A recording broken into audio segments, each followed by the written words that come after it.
Oi pessoal! Resolvi trazer mais um episódio de Oneblock. E o vídeo de hoje vai ser mais simples. Vou expandir a área da base e plantar novas árvores, usando a farinha de osso da FLORESTAMENto dos últimos episódios. E não tem muito mais o que falar, então vou deixar o vídeo rolando com música de fundo. Então vai deixando seu like e se inscrevendo caso ainda não seja inscrito e compartilhe com os amigos. Infelizmente isso aí que aconteceu com as abelhas foi acidente, então deixe seu F nos comentários.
Agora que terminei a expansão, resolvi tentar evoluir de nível, mas percebi que meu inventário ficava cheio rápido, então fui fazer um estoque embaixo do bloco.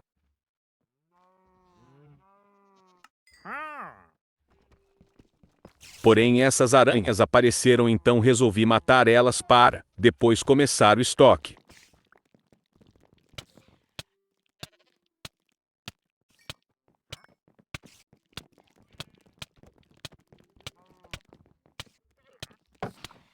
I love if you feel like I do right now.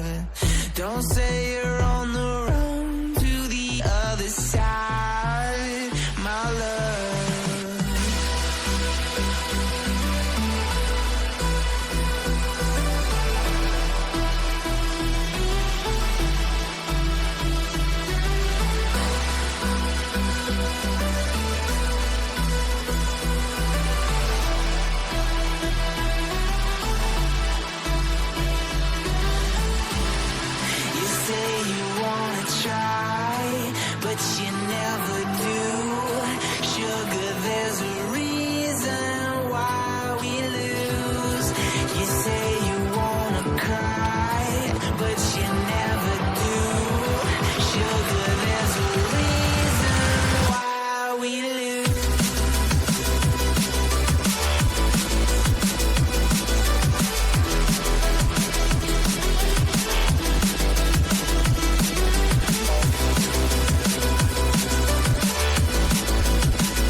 Depois de terminar e ver que estava funcionando, resolvi encerrar o vídeo. No próximo episódio, vou decorar mais minha base. Tchau pessoal e obrigado por verem até aqui.